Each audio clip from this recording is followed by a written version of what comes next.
This video is a journey.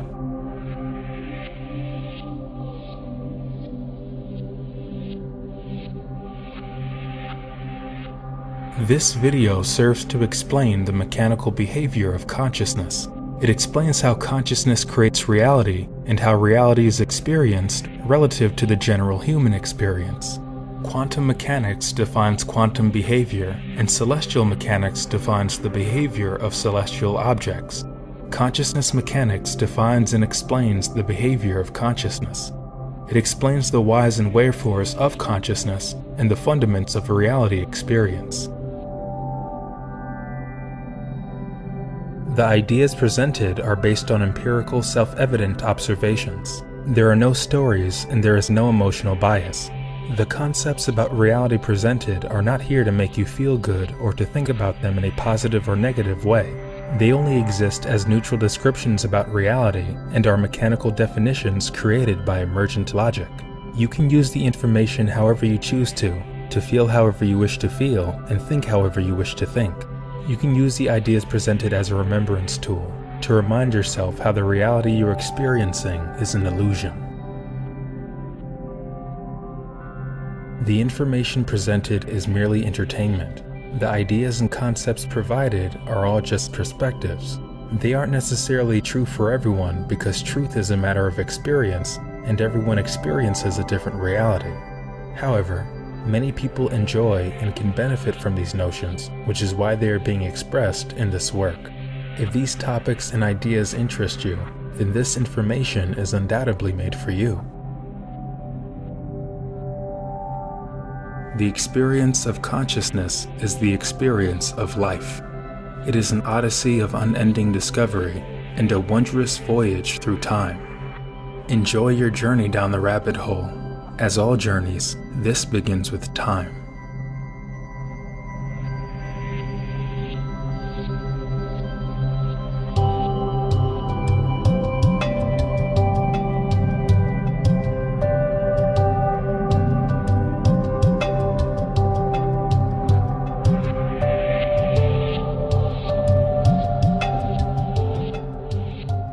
The experience of time is the experience of observation. Time is your medium of perception and is the fabric on which your life's story is written. Time could most easily be explained as an acronym, wherein time stands for the infinite moment experience. It is the experience of one moment that is constantly changing. Time has different definitions. One definition is that time is the experience of your consciousness changing its reality. This diagram symbolizes how time is experienced for most people. Symbol number 1 represents your experiential focus of consciousness. It's where you experience all the phenomena of your reality in time. Symbol number 1 represents where you experience your body within time. Symbol number 2 represents the probable realities you may experience in time. It symbolizes the realities that only exist as probabilities and how the future doesn't empirically exist. You create the idea of the future from your now experience of time, and the future only exists as what probable reality you may or may not end up experiencing right now. Symbol number 3 represents the linear timeline of your entire reality. Your experience of time is a constant change of moment to moment, and every moment is simply a change in the reality you're experiencing right now. This constant flow of change generally carries an illusion of continuity and momentum, which defines your linear time experience. Your linear timeline is what you define as your history and your probable future. The physical experience of time is a linear, constant flow of physical change. Symbol number 1 is your experiential focus of consciousness. Events such as walking your dog or making a cup of tea happen here. Symbol number 2 is the probable realities you may experience in time. It represents the infinite realities you may or may not experience collapsing into one. Symbol number 3 is the linear timeline of your reality. It's the non-stop flow of time experience. Another definition for time is that it's an experience wherein consciousness self-reflects upon itself and thus creates an experience of itself in time. An artistic way to look at it is to imagine two intersecting circles.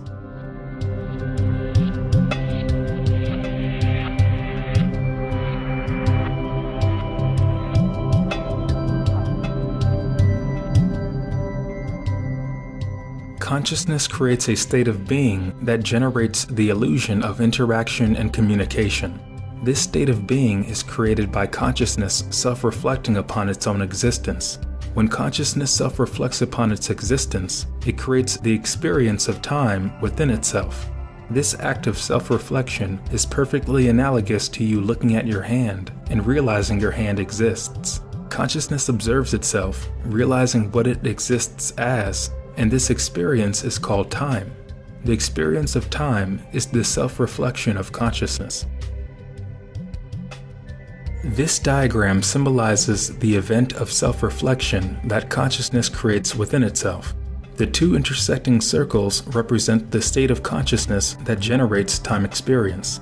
The circle on the left and the circle on the right symbolize the end product of consciousness's experience of time. Another definition for time could be called an experience of a mental oscillation of the concepts of before and after.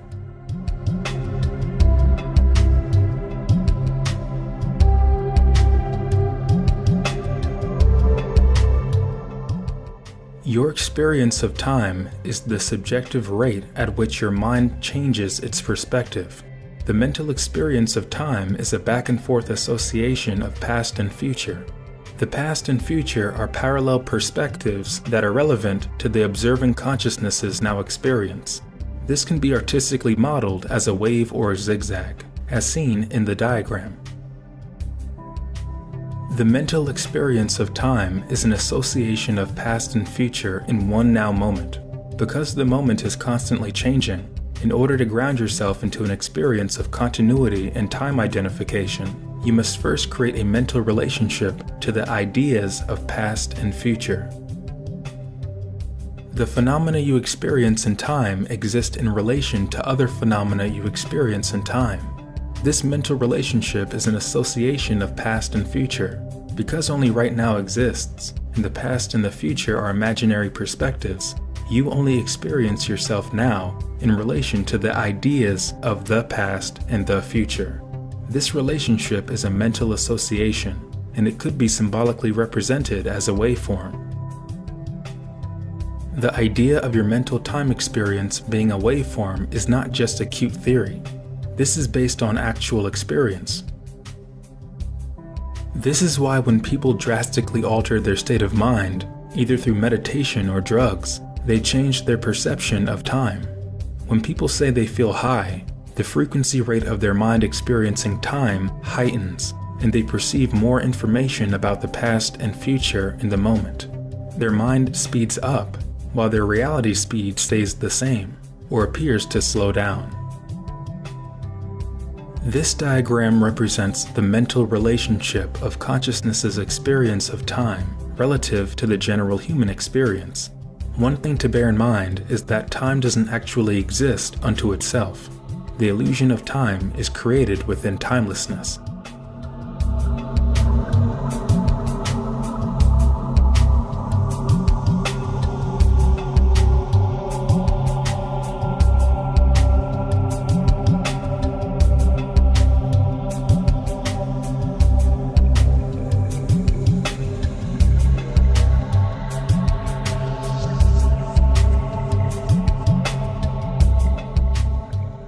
There is only one reality, and that is your experience of consciousness right now.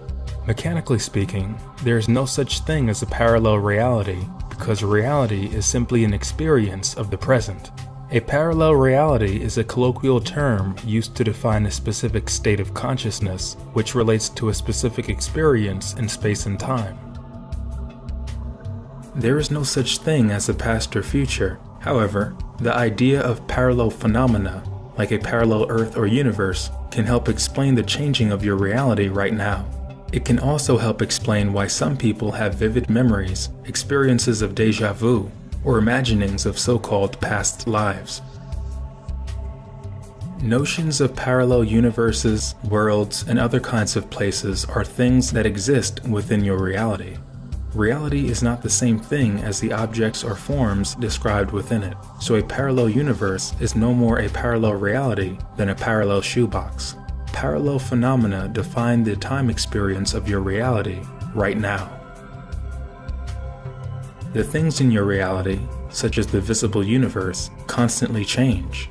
Parallel phenomena do not change because they make up the change you perceive.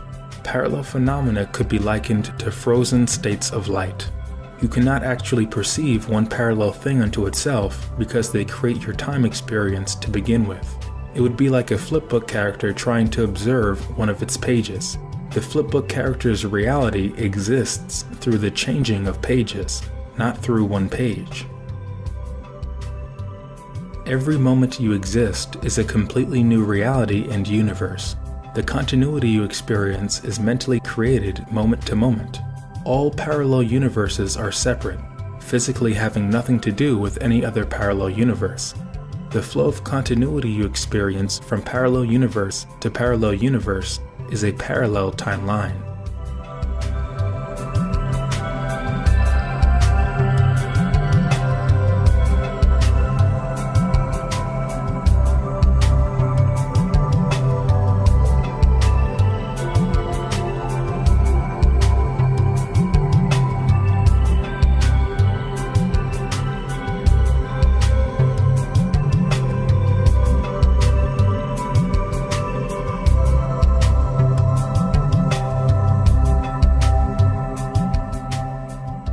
A parallel timeline is a series of parallel phenomena, such as a universe, that defines the change within one's reality. A parallel timeline is a progression of states that creates the experience of change and the experience of time. A parallel spaceline is a series of parallel phenomena that exist in the same space relative to its timing on a different timeline. Spacelines help define the different probabilities of what could be taking place if different things happened in a timeline. Events and objects that exist within the same spaceline exist within different timelines. Events and objects existing in the same timeline exist within different spacelines. This is a linear way of describing an experience that is multidimensional. All space and time exists multidimensionally now in one space that is your consciousness. The concepts of parallel timelines and spacelines are theoretical, but are based upon actual experience. They are no more theoretical than the idea that you existed an hour from now or will exist in the future. Technically, only right now exists. Regarding the physical universe, the human experience dictates the perception of change to involve how physical light changes. Reality doesn't have time. The experience of time is created within reality. The experience of the physical world changing involves the speed of light in regular normal matter. Thus, the human perception of how the physical world changes can be expressed through the changing of reality every Planck time. Parallel realities, in the way that many people use the term colloquially, are in reference to a parallel timeline. For example, the world you are experiencing right now is one parallel timeline, and another parallel timeline would be a world wherein your parents never met each other. From a more mechanical perspective, however, you could say that those people in that parallel timeline aren't actually your parents, because your parents only exist within your timeline. Parallel timelines don't have to be extremely dissimilar from each other. One atom difference is a completely different parallel timeline. It could be as simple a difference as you choosing to do something this timeline version of yourself didn't choose to do. That could be anything from blinking your eyes to wearing a different outfit. Any difference whatsoever is a totally different parallel universe, and thus part of a different parallel timeline. All parallel timelines and parallel spacelines are happening right now.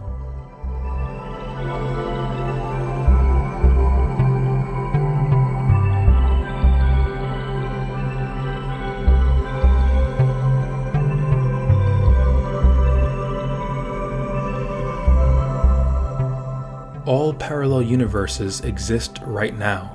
All parallel timelines exist right now. You only experience the reality that is most relevant to your state of consciousness. Parallel phenomena are potential states of consciousness that already exist within consciousness. The reason you don't experience all the other universes is because your consciousness is focused a certain way dimensionally. All this means is that your consciousness is focused in a way that makes the other parallel universes seem non-existent. This is similar to how being in a large house can make outside of that house seem non-experiential because it's outside of your current focus. If a person's consciousness isn't focused like how most people's consciousness is focused, for example, they can perceive seemingly multiple worlds at once, they are usually called crazy. That's because they have a mental and physical disposition towards that perspective of reality, don't know how or why it's happening, and can't communicate their experience in a normal way. What insane people experience as real is just as solid and tangible as what normal people experience. They are hallucinating due to the chemicals in their brain, just as you are right now. The only difference is that their hallucinations aren't similar to what most people hallucinate. Reality is 100% subjective because it's based upon your personal experience of your unique brain. Parallel universes and parallel timelines compose the experience of time. They create the multidimensional film strip that makes up the beautiful story of your life.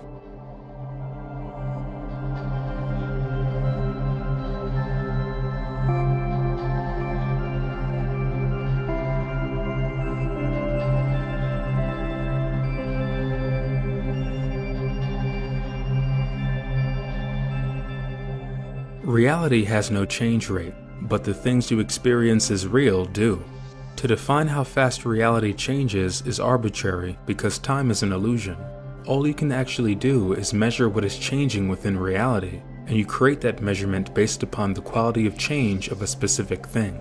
Relative to the physical universe and regular, normal matter, a notable quality to define its change is the speed of light. Because time is an illusion, motion does not mechanically exist either. Technically speaking, from the perspective that Planck length is the shortest distance physically possible, speed is just a colloquial way to express a teleportation rate in space-time. That's a whole other topic, which requires a whole other set of new definitions to define what light is, what regular normal matter is, and what space, time, gravity, and magnetism are in totality. For now, the term speed will suffice. The movement of electromagnetic energy is what determines the observation of change in one's reality. The way you physically witness change in your reality is by observing the movement of light. The speed of light is what determines the quality of how your reality changes from moment to moment. The state of your brain is involved, but that state only defines your subjective experience of time in relationship to the properties that compose that experience. Light defines the human space-time experience, along with other concepts. Say for instance you have two clocks perfectly synchronized, and you somehow launch one of them at a small percentage of the speed of light. If you were to observe both clocks afterwards, you would ultimately find that the clock that was traveling previously now reads an earlier time than the clock that remained stationary. The closer to the speed of light you travel in space, the less you age in time, from a stationary observer's perspective. This is called time dilation. Electromagnetic energy defines the breadth of the human capacity of physical perception. Even if you can't visually see light the way most people do, the effects of electromagnetic energy are still a fundamental component to the human experience. One example is how most people cannot see a radio wave but can hear the radio, which is a type of translation of that energy. Another example is how the ultraviolet rays of the sun can affect your skin. It doesn't matter if you can see the energy or not, its effects still define a large portion of the human experience.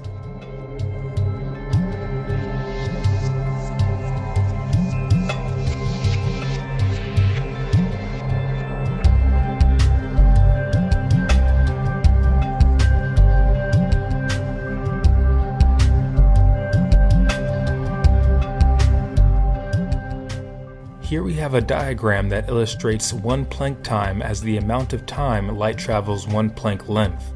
The arrows shooting upwards represent the path of light, and the black angle represents the time measurement of the event, while the white angle represents the space measurement of the event.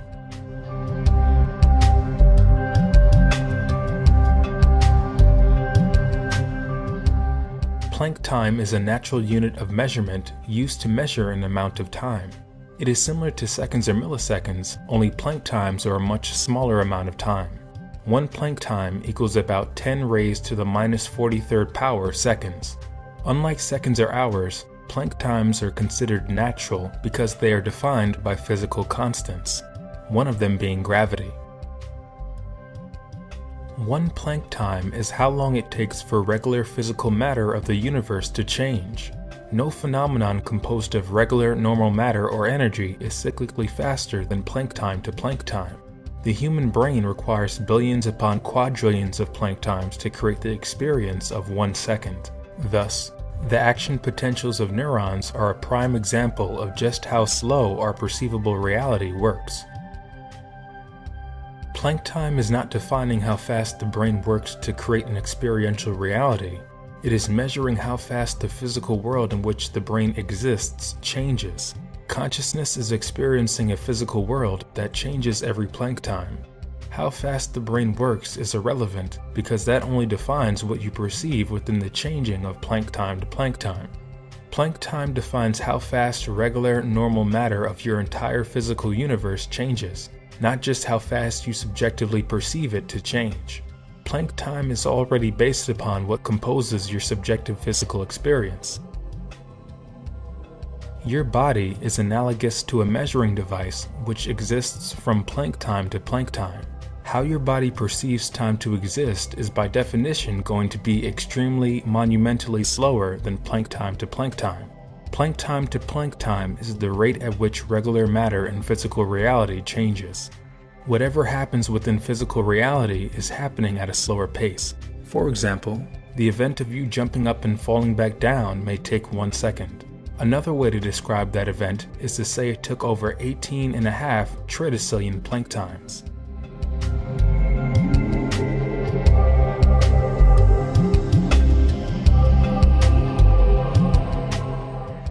Here's a fun trivia fact about Planck length.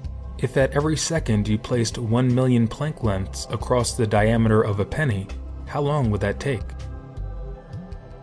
It would take over 373 quintillion years to scale across the diameter of a US penny if you were to place 1 million Planck lengths across it at every second.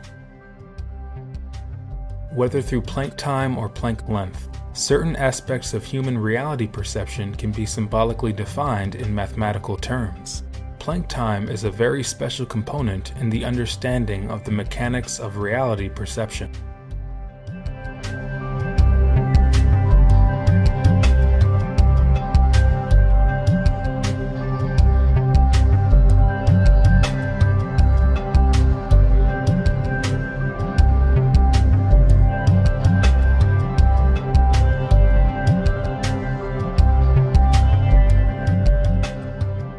The things that exist within your reality could be labeled activity fields.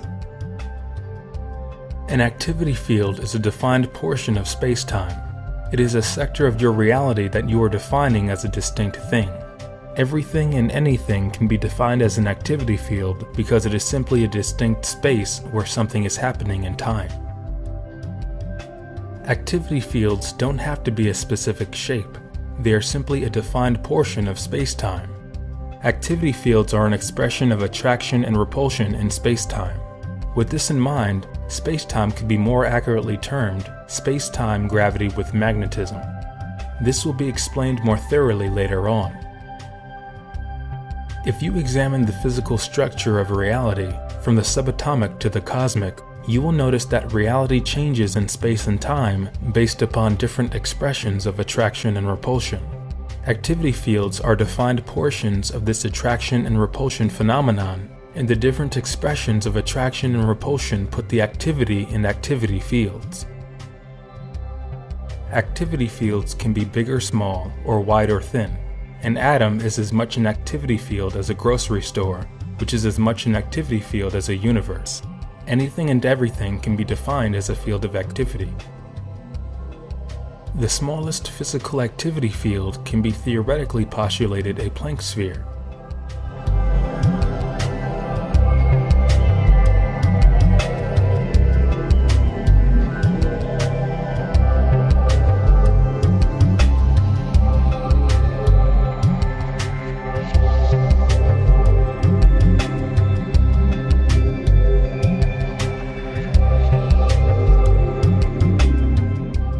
A Planck sphere is a spherical activity field 1 Planck length in diameter.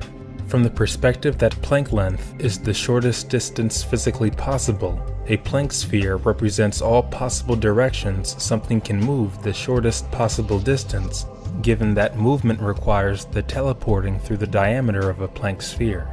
It's a quantization of space-time travel relative to normal matter. A Planck sphere's diameter represents the shortest possible distance something can move in space in 1 Planck time as regular matter and energy. It represents the smallest distance at which regular matter and light travels. This is why it could be said that light's speed is just a teleportation rate in space-time.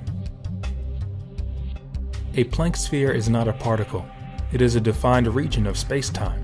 Also, bear in mind, the values given for the area and volume are not the same thing as a Planck volume or a Planck area. A Planck area is the area of a square whose sides are 1 Planck length, and a Planck volume is the volume of a cube with edges 1 Planck length in length. This is not to say that activity fields are made of Planck spheres, because positioning is arbitrary and boundaries are illusions. The idea of a boundary between two things is merely a label of what appears to be happening within that activity field. Activity fields can contain boundaries, or they can be defined as not containing boundaries and thus be considered homogeneous. The smallest type of activity field is a sphere because a sphere is a symbol of perfect balance. It is exactly the same from all outwards angular perspectives. A sphere is an activity field that symbolizes an equal range of activity in consciousness. A sphere is an activity field that is in perfect equilibrium with its environment and can thus be observed as such from all directions. The ability to be observed as the same from all sides is what makes it a sphere and not some other shape.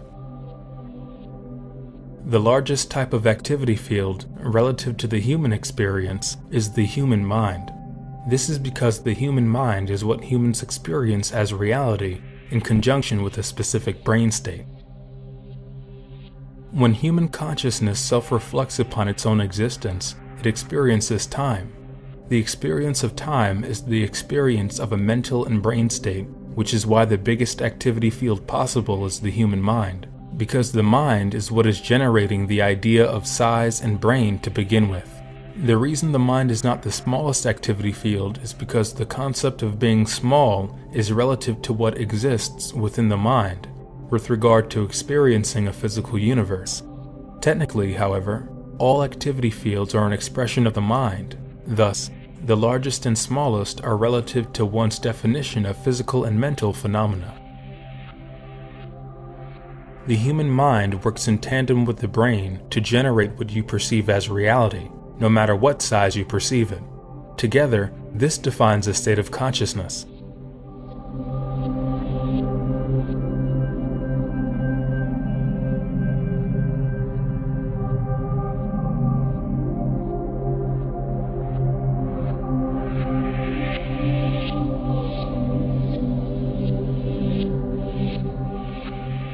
The overall idea of consciousness and its reality experience can be summed up by the term state of consciousness.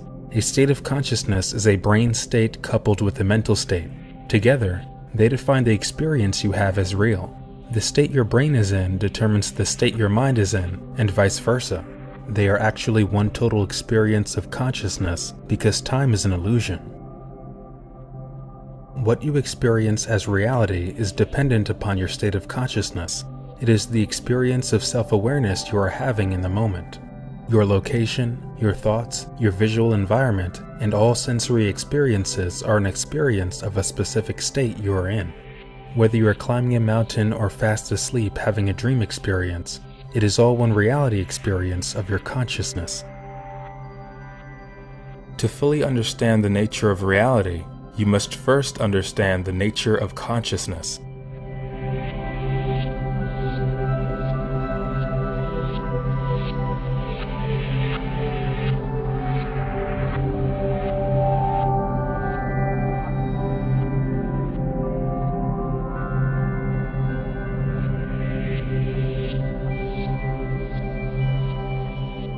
Consciousness can be defined in multiple ways.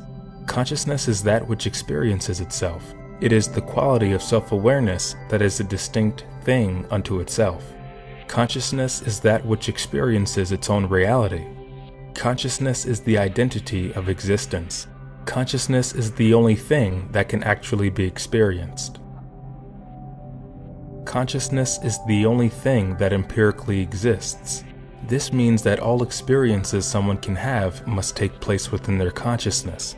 If it's not within their consciousness, by definition, they cannot have an experience of it. Consciousness is what reality is. When consciousness self-reflects upon its own existence, it creates time, and that experience of itself within time is its reality. The reason why consciousness must self-reflect upon its own existence is because it only experiences itself. You cannot experience anything but you.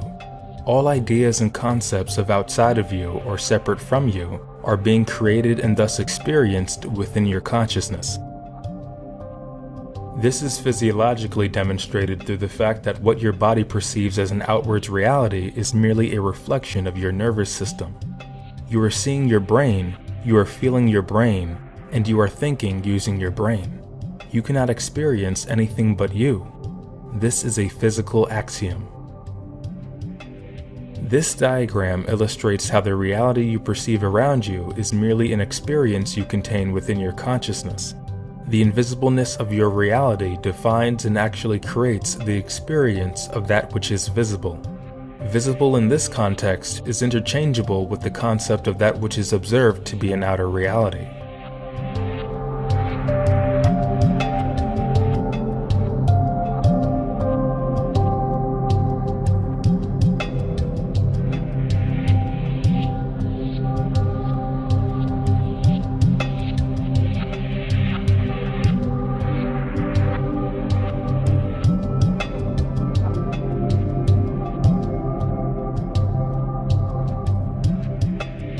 Reality is what consciousness experiences by self-reflecting upon itself as time. This diagram represents how the outer reality is actually an observation of the inner reality. The observation takes place within the focus of consciousness. Your focus of consciousness is physically symbolized by your body. The outer reality is the observation of the inner reality. There is no outer reality. What seems to be an outer reality is a vantage point created within one's focus of consciousness. The reason why the term focus of consciousness is being used rather than just consciousness is because everything is, by definition, an experience of consciousness. By using the term focus of consciousness, it differentiates the fact that consciousness is choosing to limit itself to a specific focus and perspective for a specific experience of itself. The reality that the consciousness may experience is an illusion unto itself because it isn't something separate from the consciousness having the experience. This is one of the reasons why people say reality is an illusion or that there is no reality, because most people define reality as separate from the consciousness having the experience. Right now, you aren't actually watching a video. You are watching a reflection of yourself. The experience you are having is the reality, and the reality is an experience of yourself. The phenomena of your reality are symbolic mirrors and defined illusions that allow an experience of what that symbol represents to you. It is all empirically an experience of your consciousness. These words you are hearing right now are meaningless symbols that evoke consensus belief systems regarding what these symbols mean as a form of communication. There is no actual reality to them other than the reality you experience them to be. The very screen you are looking at, which displays these words, is merely radiating light. You are observing meaningless energy and automatically, unconsciously giving it meaning for a conscious experience. To top it all off, time doesn't even empirically exist. The concept of time is just that, a concept. It is another automatic, unconscious definition you are imposing upon your reality. It is an automatic association you create to experience a specific kind of reality. It is an experience of self-observation. Your reality is your experience. Your experience is the only thing that is real. It is the only thing there is. You are the experience itself. Your experience may change. You may experience more clarity and more knowingness. You may experience a perspective that seems to contain more logical definitions for what's going on in your experience of time. But no matter what you experience, it is all a real experience of reality. No reality is more real because the reality that is experienced is just a perspective of what appears to be happening. Reality is an experience of consciousness. The experience of consciousness is reality experience.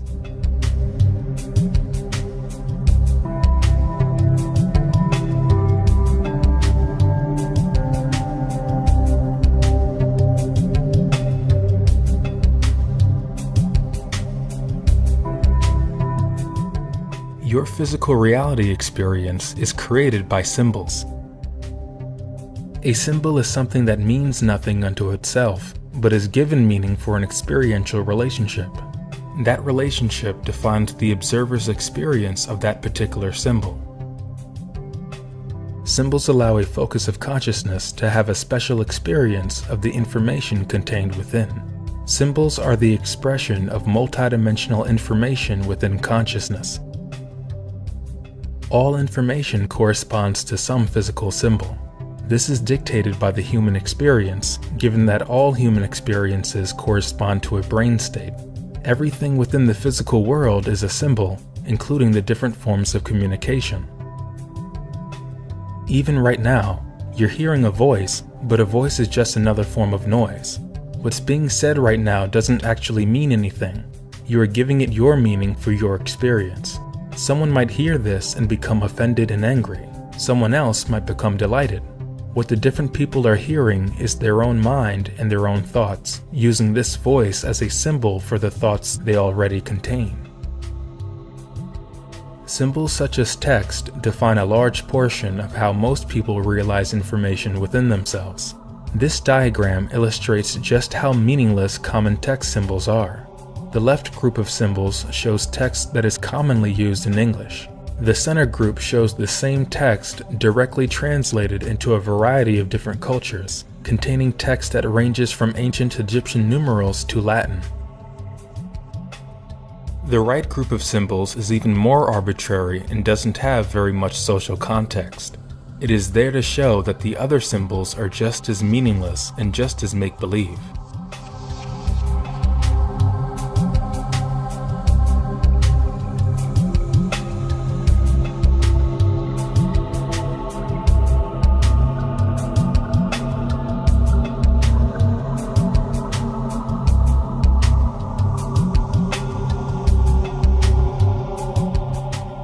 The physical symbols of the world represent an underlying mental experience which ties in with sensation, imagination, and emotionality. Beyond the unconscious physical effects of how a physical thing interacts with its environment, physical things, such as an apple or chair, are only experienced based upon how you define that thing. For example, a chair is really just an arbitrary composition of atoms. It's not actually a chair. By calling it a chair, you are defining that nebulous form into a specific concept that you experience as real. That concept includes the idea of what it's made of, such as wood or plastic, and the idea that chairs are for sitting and not for drinking juice out of like a cup. These definitions define a state of consciousness, which corresponds to a brain state and a mental state. Another way to say that is to say states of consciousness correspond to a physiological state and a psychological state. These definitions are automatically experienced, and they create your reality through definition. Even if you objectively define something, it's not really objective because it's based upon your subjective experience of it.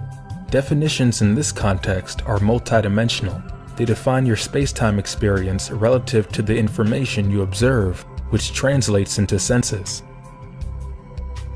In more simplistic terms, the physical people, places, and things in your reality are as much symbols as text, audio, or any other form of mental communication. The reason why they may not seem like symbols is because they are experienced through unconscious physical interaction. Symbols like letters and words are more obviously symbols because they don't have the same dimensional tangibility. Letters and words are obviously man-made constructs with specific definitions based upon consensus. Physical objects aren't as obvious because there are an infinite amount of them, and the way they interact with each other is based upon the physics of that interaction. That physical interaction is unconscious information. Humans in general do not understand exactly why things behave the way they do, even though humans experience the behavior of physical things as an experience of self. This is why the information is unconscious.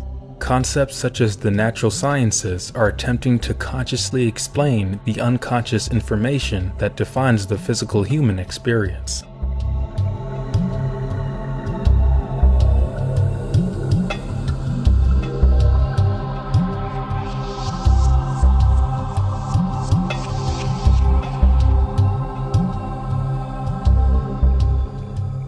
The physical universe is composed of physical symbols, and those symbols function as mirrors of consciousness. A mirror is a multidimensional device. It generates a reflection of what is already visible. It is multidimensional because mirrors reflect at least one spatial dimension as well as the dimension of time. Looking into a mirror is not much different than how you physically observe reality. Time itself is a kind of mirror. Mirrors simply reflect. True mirrors do not absorb or contain anything relative to their ability to reflect what is already perceivable. A perfect mirror surface is a perfect reflector. It simply reveals what is capable of being observed by the observer. This is demonstrated by conventional mirrors by reflecting light that is already observable. The mirror principle is that everything within reality is a kind of mirror. More precisely, everything within reality is a kind of dimensional mirror. This is analogous to saying that everything within reality is a type of reflection. The diagram provided symbolizes the mirror principle by denoting a regular, conventional mirror as equally a mirror as anything else in reality. The mirror principle is demonstrated physiologically through the fact that everything you experience is a result of an empirical brain state. The events and phenomena within your reality only reflect what you already contain, as an experience of your consciousness. From the human perspective, nothing you experience within the physical world is separate from a specific state your brain is in. Everything you hear, touch, taste, smell, etc. is literally a reflection of what you are. The outer reality is but a mere reflection of the inner reality, which, in and of itself, is a kind of paradox. The human perspective is experienced through dimensional mirrors. Reality is experienced through time, which is an overarching dimensional mirror, and this is why reality itself is composed of an infinite array of other mirrors. Every single thing within your reality is a kind of mirror. Literally, every single component of your reality is a mirror. What is being reflected is your consciousness, because if it wasn't the reflection of self, it would by definition not be capable of being experienced. What is being reflected is the experience of consciousness itself. Things, the sky, a broom, a galaxy, an ant, people, atoms, etc., are mirrors. That is what they ultimately exist as. Things are actually, literally, physically, really mirrors. This is not a metaphysical romanticism. Just because things in your reality don't have a chrome reflective surface doesn't make them any less of a mirror than the ones you may find in a bathroom. Things not only reflect light, they reflect the mental and emotional ideas about them you contain. Even this video you are watching right now is a kind of mirror.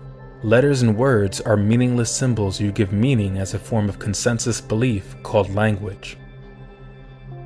A fellow human being is a more complex mirror than a simple looking glass, but they are both equally mirrors insofar as they both reflect your experience of self as an observation of reality. People are just like everything else in your reality.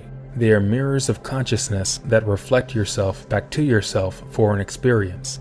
The ability of someone or something to physically do something to you doesn't negate the fact that it is an experience of self.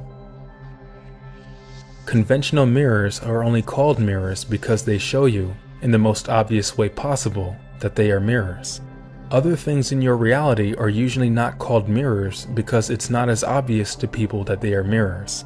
A conventional mirror simply holds the obviousness of being a mirror due to its chrome-like reflective surface.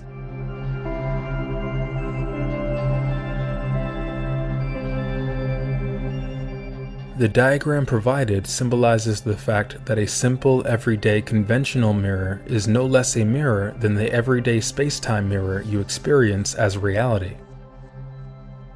This isn't to say that things aren't autonomous. The concept to bring to bear is that things are as autonomous as you experience them to be, because your experience of them is an experience of self. Things are mirrors because they reflect what you are back to yourself. The infinite amount of events, thoughts, feelings, people, places, and things that you experience in your reality reflect who you are, just as a conventional mirror shows you what you look like within that particular mirror. The reflections do not define you, they reflect what you are already defined as. The mirror of time shows you what you are, as a dimensional experience of self.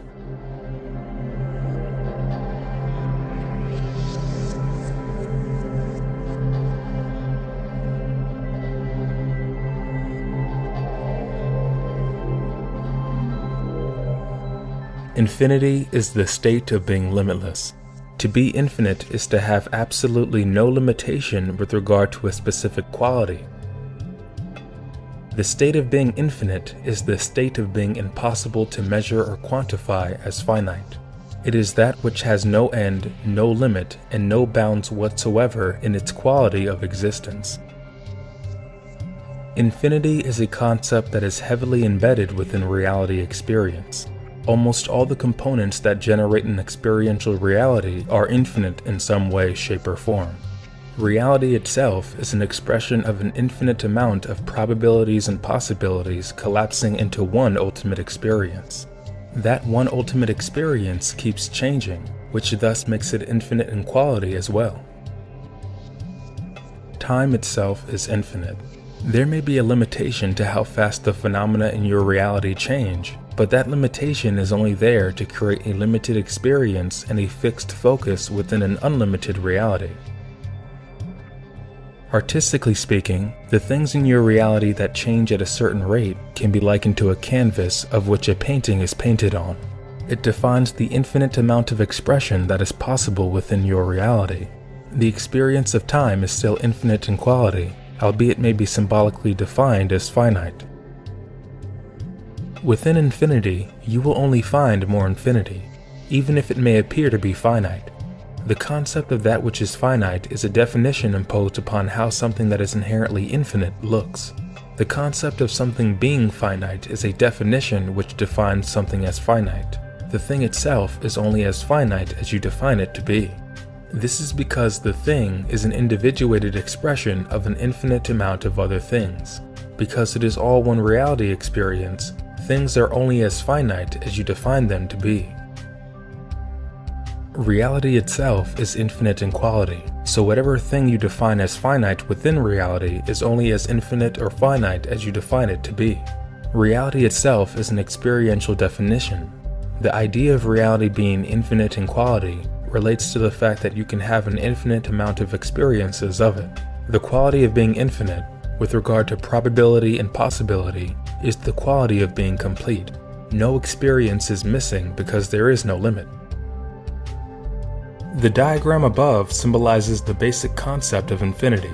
It is the quality of having no limitation upon that which can be observed.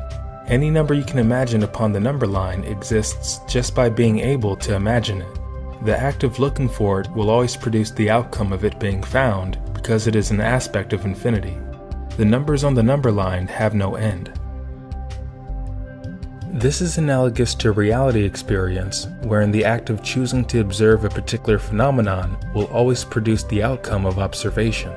In physical reality, this is demonstrated through principles of physics.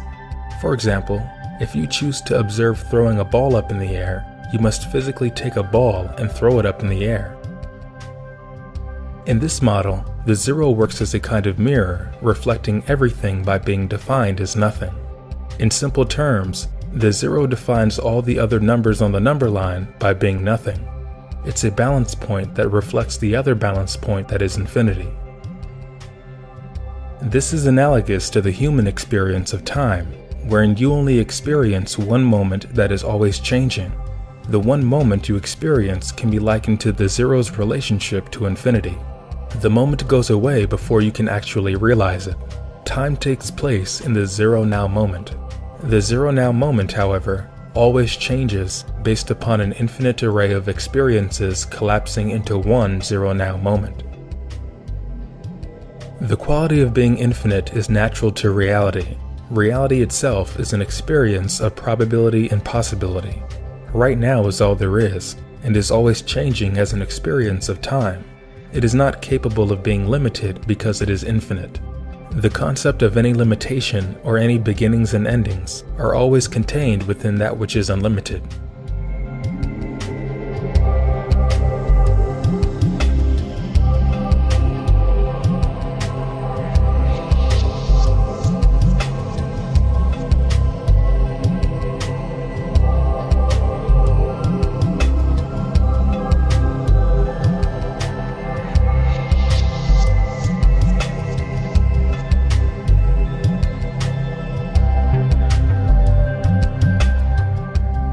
There is no distance or time span separate from here and now. Space-time is an illusionary perspective of here now. The concepts of distance and the ideas of a past or future are just appearances. They make up how your reality appears. The way physical reality is structured makes it appear as if space-time is real in order to have a linear story-like experience. Without this innate quality of illusion, without the appearance of space and time, your reality would be too phantasmagoric to even have the experience of walking down the street. Physical reality experience is very much like virtual reality experience with regard to the illusion of space and time. The illusion of distance within space or time is the result of what appears to be going on. It is a special effect with no actual reality to it. Wherever you go, whenever you go there, you only end up right here and right now because that is literally all that exists.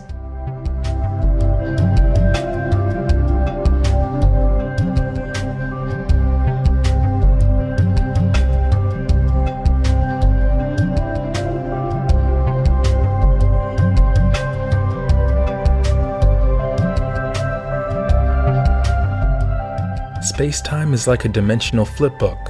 It is a linear experience of observing change.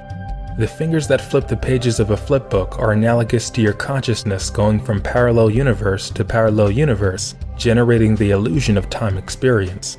Reality experience is created through time, and thus the effects of motion, depth, and distance are not real. Each page is a parallel perspective that contains the descriptive information of a total and complete universe. Each page, no matter how similar it may look to the next, has absolutely no relation to the next page, other than what the observer says is going on within the experience of flipping the pages as reality. Each page is just a static picture. There is no motion and nothing is happening within any page whatsoever. No page will ever be able to contain an event because it is just a page. The appearance of events can only be created through multiple pages. Using the flipbook analogy again, The observer's consciousness already contains the entire flipbook. All the information, all the phenomena, and all the parallel universes already exist, just how the entire flipbook already exists. The observer is just flipping through the pages that are most relevant to where its perspective is. If you examine the self-demonstrating properties of space-time, you will find that it is not what it seems. Unrealize the illusion of space and time, and thus perceive the reality of here and now. Space-time is illusion, here now is reality.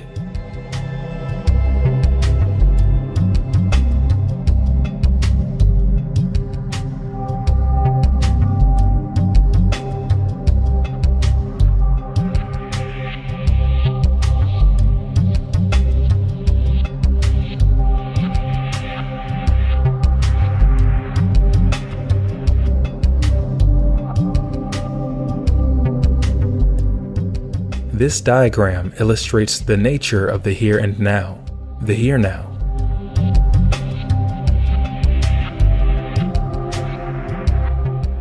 Space-time is the experiential result of how the past and future seemingly operate. Distance and time and space is an illusion generated from here and now. Space-time is an illusion. Here now is reality. All information exists here and now, because information is an experience of one's own consciousness.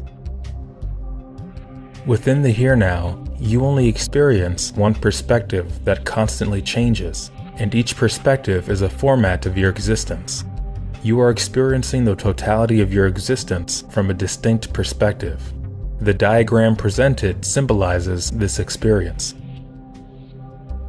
The main focus of this diagram is the black rectangle with the white line going through it. The rainbow rectangle is a magnified version of the white line. The top and bottom rectangles represent an infinite amount of parallel universes. The color black was used artistically to represent the absorption of all information. The black rectangle represents the totality of all reality that exists. The white line piercing through the center of the black rectangle represents the observation of one parallel universe.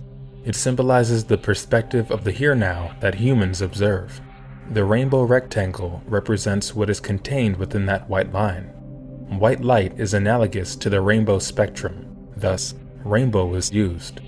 The rainbow represents the full spectrum of electromagnetic energy that is perceivable to humans. The rainbow color of the rectangle was used to represent the reflection of all information perceivable to humans. It represents the idea that all universes exist and are available at once, in one moment. It also represents that the information of the black rectangle is within the rainbow rectangle. All of existence is within each and every parallel universe. The white line symbolizes a collapsed version of the rainbow rectangle. The overall diagram is an artistic way of saying that 99.9 repeating % of reality is invisible, and yet, paradoxically, the tiny infinitesimal less than 0.01% that is visible contains all the information of the totality of existence. The black rectangle is actually contained within the white line. The absorption of information is being reflected, thus becoming white. The human experience dictates that most physical phenomena that can be touched, tasted, and smelled can also be seen when in large enough physical composites. Even the instruments that are used to see the unseen, by definition, fall into the category of being within that physical bandwidth of perceivable phenomena. All the information is not being observed. The experience of here now is the platform of which the space-time framework is created. The experience of the here now is the fundamental experience of human existence.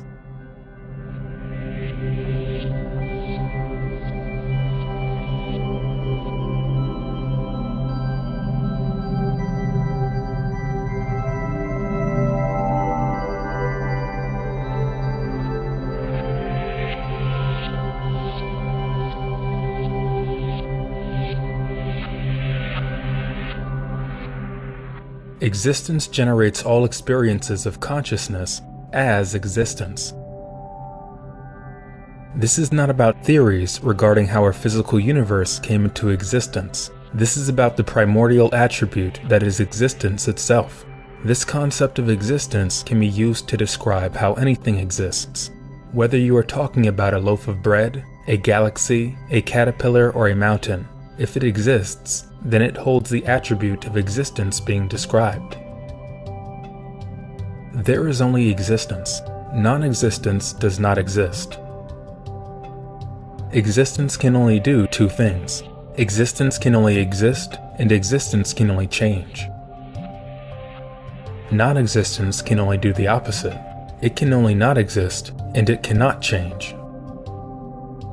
Existence is experienced through change, as an experience of time. Non-existence is the quality of not existing. Thus, what does exist cannot experience non-existence because there is no experience to be had. Where there would be an experience, it would by definition exist in order to have that experience. Non-existence cannot change because there is nothing within it to change. If something can change, it must by definition exist.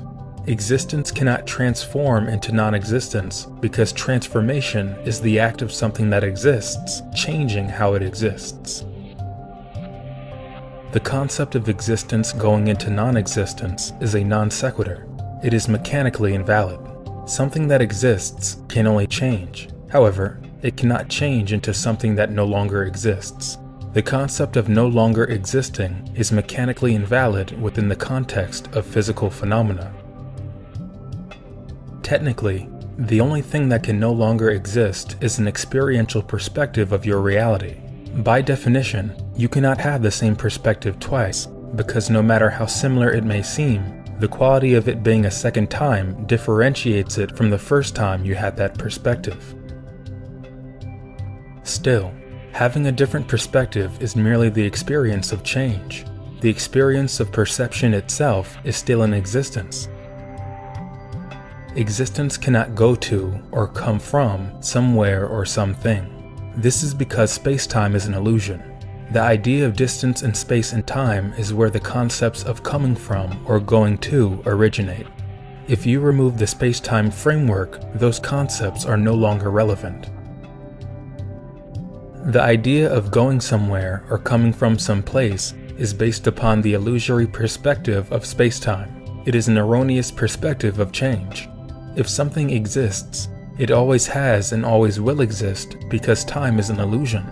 The concept of no longer existing is a colloquial convenience to describe one's experience of time. For example, let's say you drop a glass cup on a hard floor and it shatters. Afterwards, you take those pieces and you melt and meld it into a glass sphere. You could say the cup broke and it no longer exists. However, a more mechanical description would be that the cup broke, it was melted and melded, and it now exists as a glass sphere. The cup still exists, both in parallel universe timelines and the concurrent present timeline. The cup now exists in a different form, as a glass sphere. The arbitrary labels given to things are just convenient ways to communicate to others who identify with and understand that system of labeling. For example, communication through speaking the same language. Existence has no reason to exist because reasons are created by existence. There may be reasons as to why something exists in the format it does, but that only relates to the fact that existence can only change. The reasons as to why a phenomenon exists in the format it does is irrelevant to the fact that the phenomenon exists. A phenomenon's existence is a separate quality from the space-time story of how it seems to exist. The experience of time is created within existence. Therefore, existence doesn't have a beginning or an end. The concept of something starting and then stopping is a definition created from the space-time illusion. Space-time is an illusionary perspective within existence. Thus, space-time only affects what is contained within that realm of illusion. Non-existence is a state which contains no experience. It is the experience of not existing. By definition, you cannot have an experience of non-existence because it is no experience. It is impossible for something that does exist to change into something that does not because change is an experience. Non-existence does not exist. Only existence exists. Non-existence is non-experiential, and thus there is no experience of it. The non-experience of non-existence defines the existence of your reality experience. How you observe yourself to exist here and now is your experience of your reality.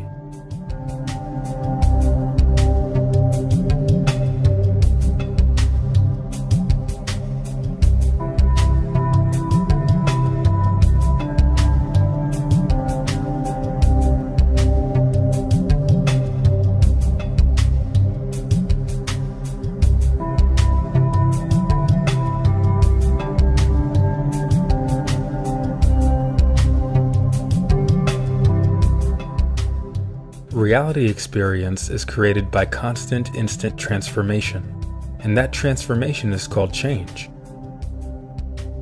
Change is what causes events to take place.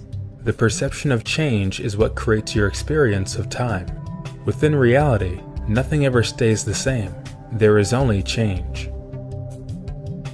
The perception of any phenomenon is the perception of change. It is simply the experience of time. Time is a dimensional variable that creates the constant transformation of one thing to the next, even if that next thing is identical to the last. Nothing is ever exactly the same. All changes equally affect the qualities of an entire reality. No matter what the change looks like, whether big or small, it is still equally a change.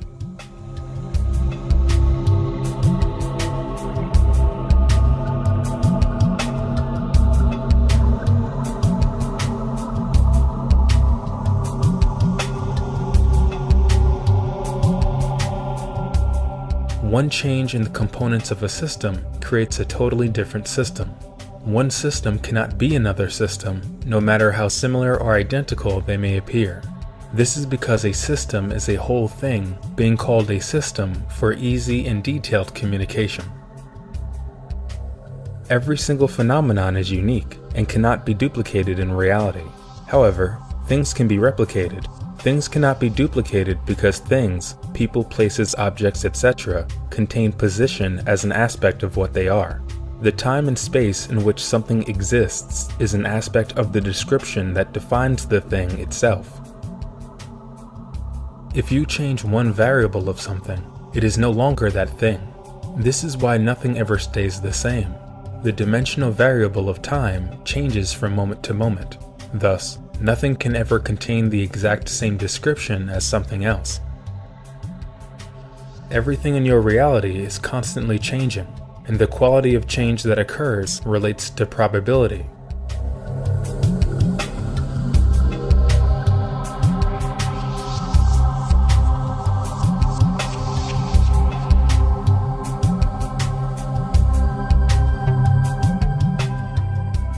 Probability is the likelihood of some event being true or being able to be deemed a real experience through space-time. Probability is what defines the quality of how your reality changes. The law of probability dictates that any event, experience, or observation that is possible is only as possible as the mechanical factors creating that event. Anything is possible to be experienced because there is no reality beyond experience. The catch, however, is that what is possible is only as possible as the mechanical causes of that observed effect. Things change into that which is most probable, and what is most probable is always the result of a mechanical event of cause and effect. The degree to which an event is more probable than another is the degree to which your reality is setting up that circumstance in the present. Whether something seems probable or improbable is based upon one's perception of how the different components of your reality are behaving. The idea of an event being random is a non sequitur in this context because your reality changes through cause and effect. Whether you understand a particular event's causality is what determines one's perception of randomness. Reality can be experienced as random due to a lack of information, but whatever happens is by definition the most probable thing to happen. The experience of randomness is the experience of not knowing how a particular event occurs. Probability also defines the underlying human experience of time. All reality experiences relate to probability because you only experience one ever-changing moment. All information representative of the past or future pertains to probability because the information only exists in the present, which is always changing. Ideas of what just happened or what will happen are only as accurate as your experience of them in the present, and the probability of your perspective not changing very much in the next moment. In the next moment, the information you previously called the past or future can be experienced as vastly different. Having such experiences, however, can seem to break the continuity of your life story. The concept of the future is obviously a demonstration of probability, but the concept of the past is a bit less obvious. The past and future only exist as an idea created from the present. They are only as real as your now thoughts dictate that they are, relative to the physical phenomena that exists now. What your reality changes to from moment to moment determines your ideas of past and future, and it also determines what your reality looks like. That organizing principle is based upon probability. The probability of what your reality changes to creates your sense of continuity and your overall time experience.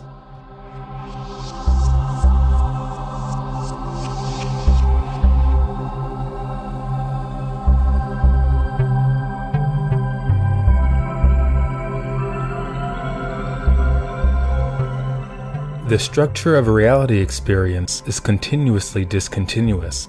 What this means is that reality is continuously changing, but the paradox is that as it changes, it creates discontinuity.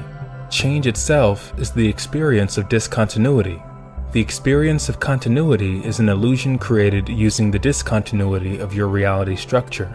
This is similar to how time is created using timelessness. The screen you are looking at now to read this very sentence is literally, physically, not the same screen you were looking at in the beginning of this video. The only reason it may seem as if it is the same screen is because not much has changed. The time variable of the screen you are looking at has yet to produce enough recognizable difference, thus, you experience the continuity of it being the same old screen. Continuity is a self-created illusion based on the physical perception of momentum and the mental and emotional connections to parallel phenomena. Continuity and momentum are illusions because they are not mechanically what they appear to be. The experience of them is real, but they do not exist unto themselves in reality. You know the person you are today is not the person you were 5 years ago. Likewise, the person you are now is not the person you were a minute ago, or even a millisecond ago. The illusion is created through the appearance of similarity. The fact that so much of your reality looks almost exactly the same from moment to moment allows you to feel like it is. The way people communicate using language, the inherent structure of language, helps perpetuate this illusion. Continuity and momentum are illusions because time, the dimension that is creating these experiences, is an illusion. Because you only experience now, whatever has happened or will happen is no longer experiential. The idea of continuity and momentum exist for the explanation of events that take place within spacetime. Continuity and momentum allow for an easy-to-understand, linear description of a multidimensional experience. The way most people think of time, regarding what a clock measures, is an illusion. The only thing a clock does is change in a mechanical manner. It's not actually measuring time. The way a clock works is similar to counting on your fingers. It's not measuring anything beyond the frequency of its own change, symbolized by numbers. Earth orbiting around the sun doesn't measure time either. Day and night are no different than being in a room with the lights turning on and off. Time isn't a factor because the room itself is timeless. The pictures above represent different parallel phenomena.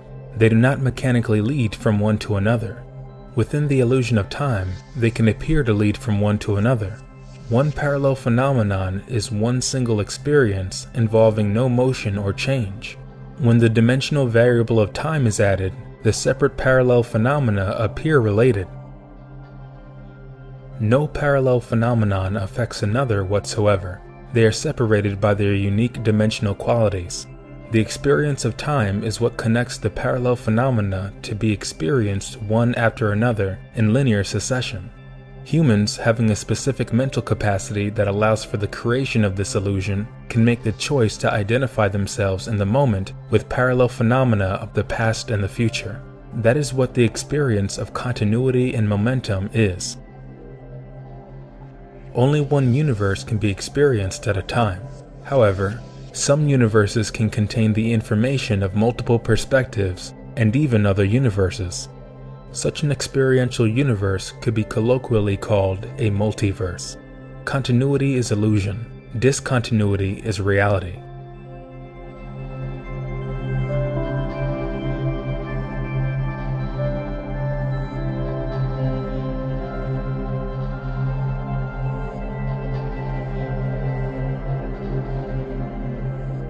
Dimensional mirror is a term used to describe what consciousness creates for a dimensional experience.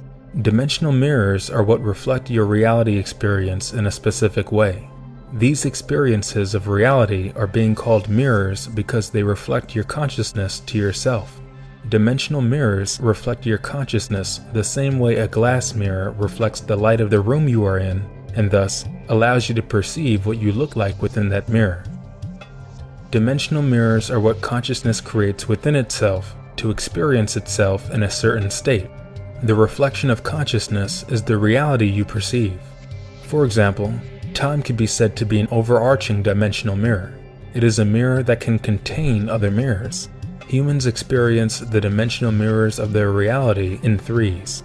These dimensional reflections of consciousness are trichotomies of experience.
Trichotomies of experience are what the general human experience is composed of. They create the human experience of multidimensionality.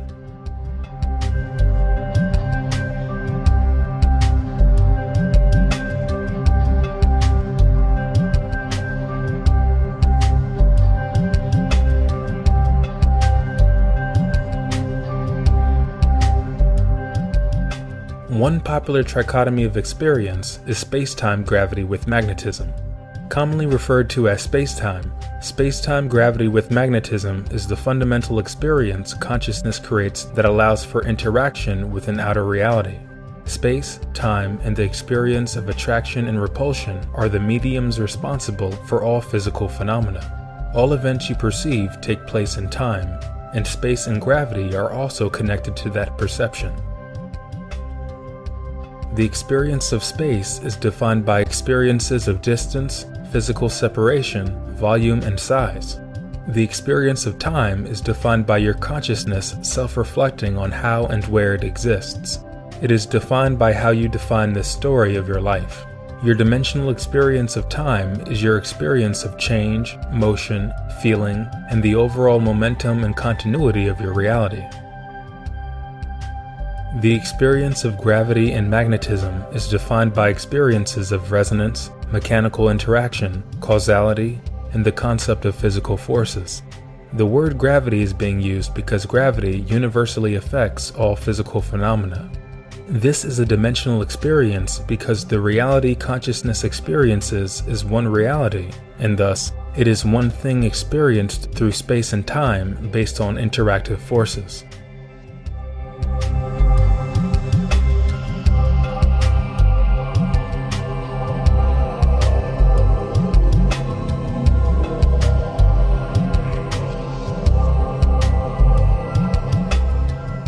Physical, emotional, mental is a trichotomy that defines human perception.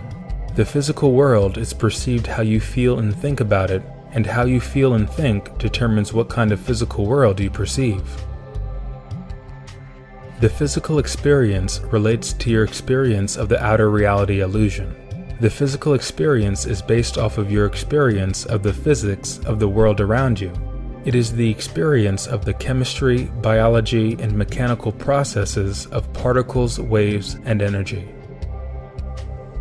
Your emotional experience is defined by how you feel about yourself. It is the experience of your beliefs about your reality.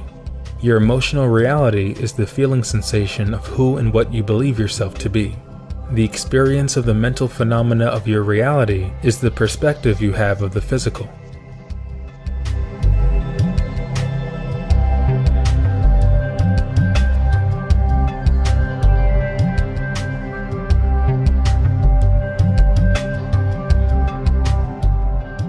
The trichotomy of past, present, future accounts for the basic experience of time perception.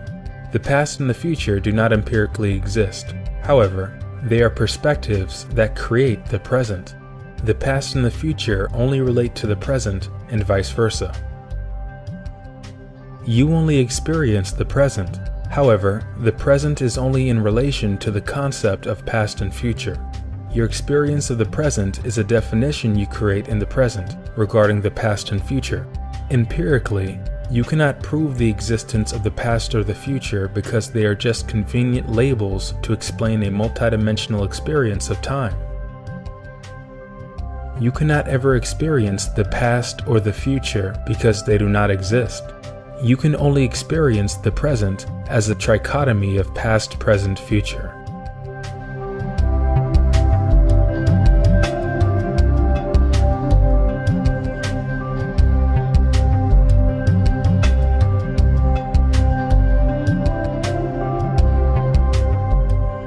Memory, sensation, and imagination define how you experience your reality.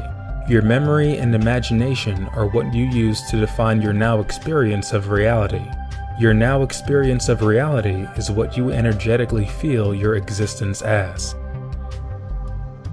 Your memory is what you use to navigate the illusion of continuity you create from moment to moment. It is a dimensional experience because the basic concept of memory relates to information of one dimension being similar to the information of another. Memory is the experiential connection between parallel phenomena and thus is a multidimensional experience. Sensation is what the core experience of your reality is.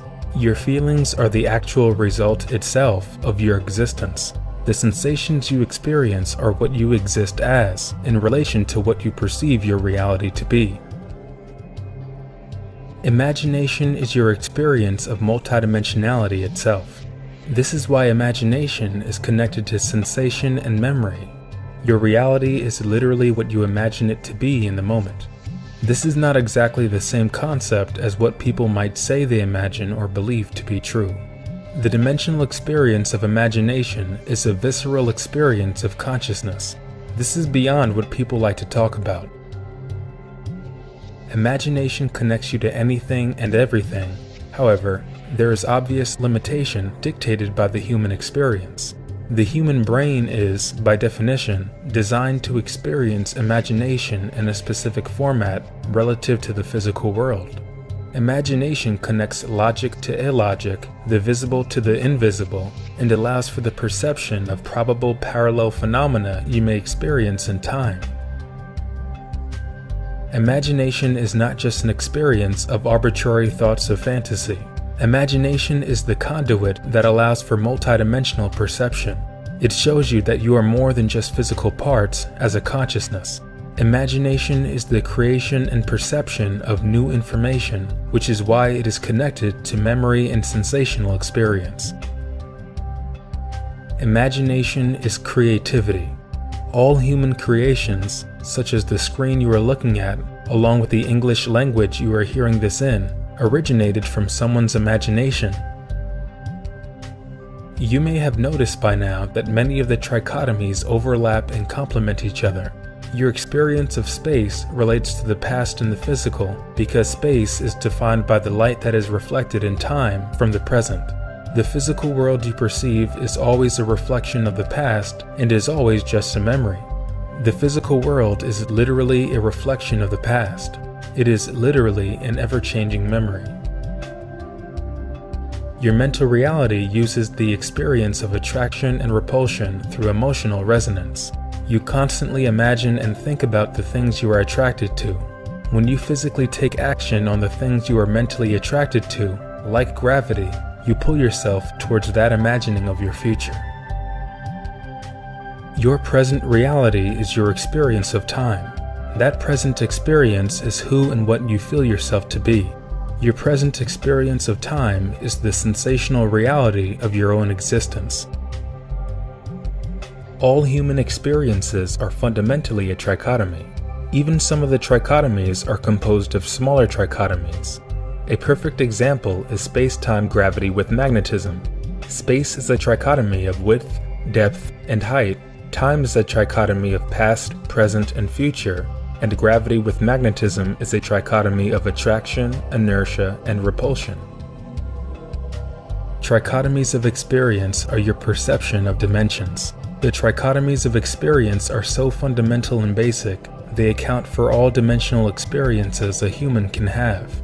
A couple other notable trichotomies of experience are behavior, feeling, belief, and subconscious, conscious, unconscious.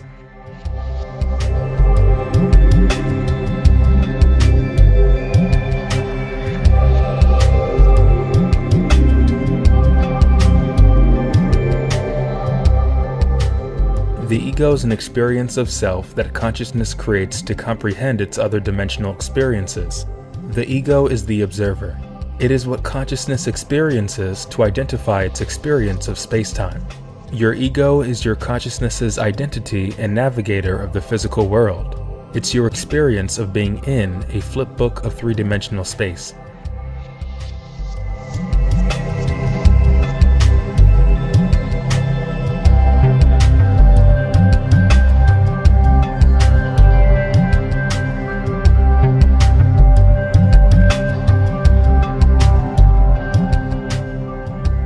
The ego experience that consciousness creates within itself is a trichotomy of experience.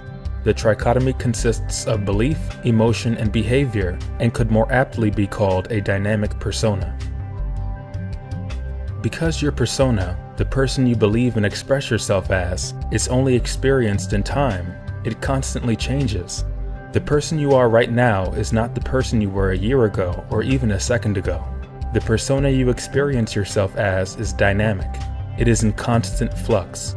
You are literally a new person every moment you exist. What is changing every moment is your beliefs, emotions, and physiological behavior.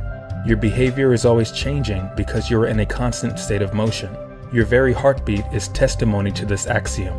Your emotions are always changing because emotions are literally how you feel about what you believe to be true. Your beliefs about your reality are constantly changing because it is relative to your experience of time. What is going on in the moment is a reflection of your beliefs. Even if you don't believe this to be true, that's a belief.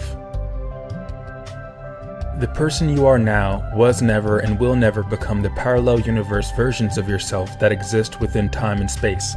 There are an infinite number of parallel versions of you, which define an entire spectrum of different realities and overall lifestyles you could experience. Parallel universes of the past and future do not define what you are now, they are reflections. The version of yourself that you are now cannot be another version because they are not actually versions. They are separate people inhabiting separate universes with similar DNA as your own. The fact that your DNA expression doesn't appear to change very much is what creates the illusion of continuity. The reality is that you are a different person every moment because you are still defined by your mental and brain state. Your mental and brain state defines what you perceive as the physical world, including your body. Your state of mind and state of body defines your overall experience of time and determines your ego experience. When people say they wish to stop, silence, or remove their ego, or when people say they have no ego, they are using their ego to create those experiences. Mechanically, you cannot remove your ego because it is what allows perception of physical reality. All you can do is use your ego to create the experience you call removing the ego. People can pretend to be objectively observing their reality, but that game of pretend is a subjective experience. Your ego is a neutral construct. However, when people choose certain belief systems, they will feel a certain way and thus express a commensurate behavior. A balanced, logical, creative, loving, positive ego is merely a reflection of balanced, logical, creative, loving, positive belief systems. Although your focus of consciousness generates an ego, your reality is all one thing, and everything within your reality is connected. Ego puts the I in interconnectivity.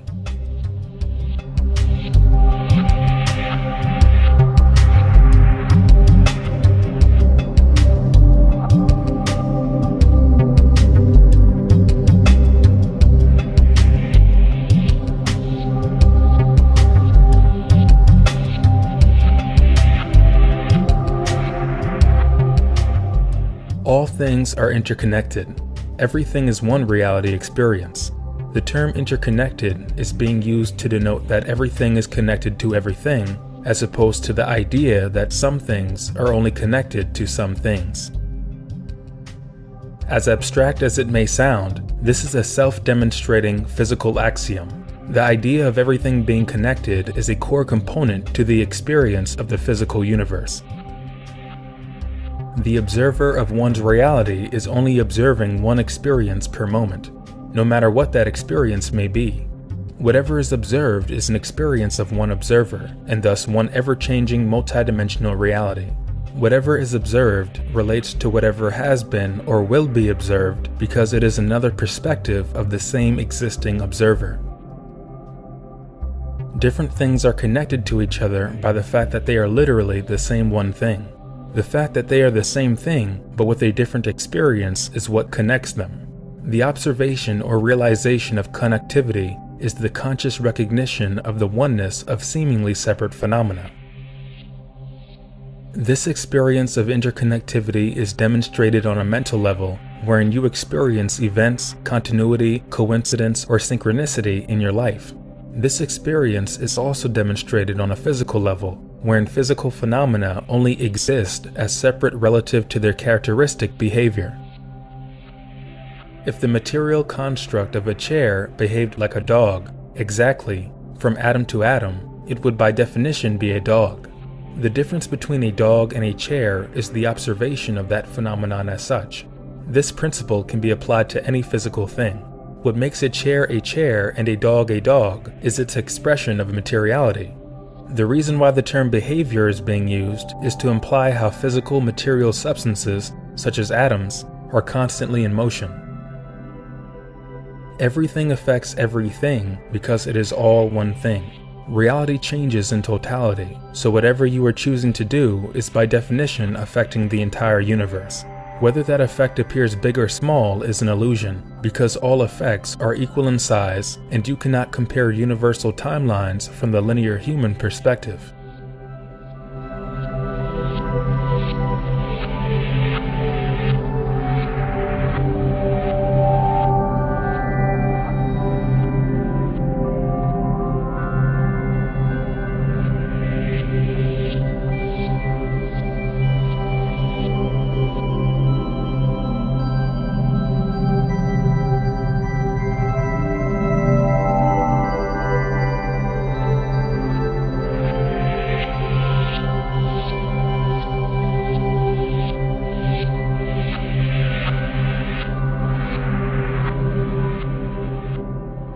Cole's paradox is a simplified name for the paradox involving the brain's physical perception experience. It is the paradox of physical perception, and it reveals the illusion of physical reality experience. This paradox is extremely profound, and it demonstrates physically axiomatically how you literally are your reality. Cole's paradox is the fact that you experience an outer physical reality only as an inner reality experience of your brain, and yet, your brain is an aspect of that outer reality. This paradox is analogous to a projector being able to be affected by its projections. Everything you perceive within the world around you is the result of an empirical brain state, and yet, your brain is supposedly reacting to and being physically affected by what is going on in the world around it. All phenomena you perceive are an experience of your consciousness, symbolically reflected by your brain state. The people, places, and things you experience in life can all be broken down into visions, feelings, tastes, smells, etc. They are all reflections of your brain.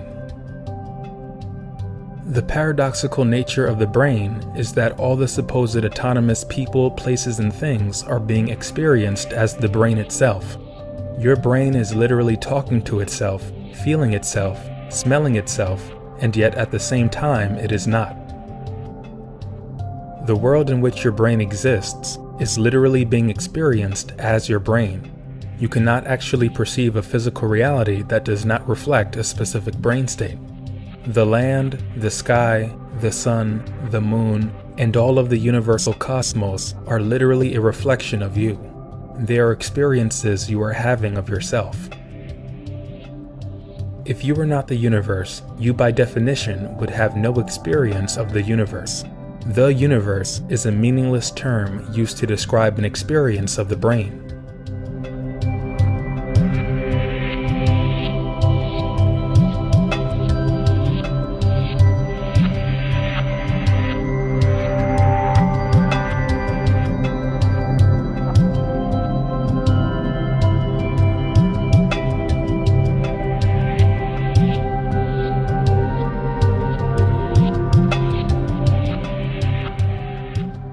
The fact that you are literally the universe experiencing itself from the perspective of a human is an axiom. It is a self-evident observation. This is physiologically reflected by the fact that the very air you breathe, the water that makes you up, and the light that courses through you at every second are creating your body. The world around you, the universe, is literally what you are made of. It is the air you breathe, the food and water you consume, and the very energy you experience yourself as. The world around you is not detached from you, it is you. You are merely having an experience of it called the human experience. You are experiencing your multidimensional consciousness in a specific format for a specific experience. The fact that your brain only perceives such a tiny bandwidth of light as visible is testimony to just how specific your experience is in comparison to the infinite amount of information being generated from your consciousness. This is not some self-help, metaphysical, Pollyannish, nice-sounding concept with no basis in science, no basis in logic, and no basis in critical thought. This is not a secret, and this is not a mystery. This is empirical, self-demonstrating evidence. This is information that is so embedded in how people communicate to each other that it is often overlooked and unrealized. This is reality. The ideas presented thus far are not mere feel-good platitudes. This is understanding your breath, understanding your heartbeat, and understanding the empirical nature of your existence. This is not philosophy, this is not religion, and this is not about what you do or don't believe. This is about reality. What you believe and experience as your truth within your reality is your experience of reality. It is real. Your experience is your experience, and your truth is your truth. It is your unique experience and expression of reality itself. It is who and what you are. Whatever or whomever you choose to identify with is a real experience, and it is your unique, sacrosanct journey of discovery. What you experience within your consciousness is your reality. Your reality is literally what you are.